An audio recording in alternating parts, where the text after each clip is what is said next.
watching. Don't forget to like, comment, share and subscribe to.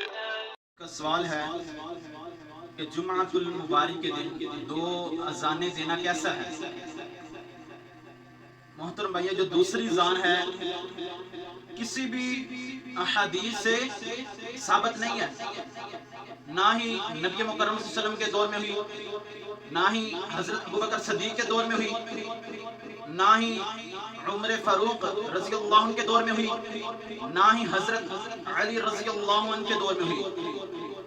ہاں، حضرت عثمان غنی رضی اللہ عنہ کے دور میں ہوئی، وہ بھی اس لیے صحیح بخاری کے اندر حدیث ہے 916 نمبر کہ کثر الناس، لوگوں کی اکثریت کی وجہ سے، یعنی کہ مدینے میں جو لوگوں کی تعداد زیادہ ہو گئی تھی اس وجہ سے وہ اذان دیتے تھے بازار میں، دوسری اذان، یعنی کہ لوگوں کو اذان سنائی دے دے۔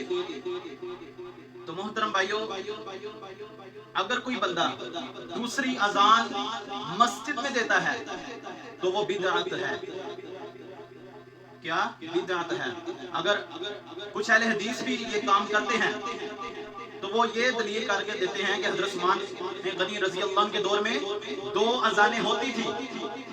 تو محترم یہ دو اذانیں ہوتی تھی، ایک بازار میں اور ایک مسجد میں۔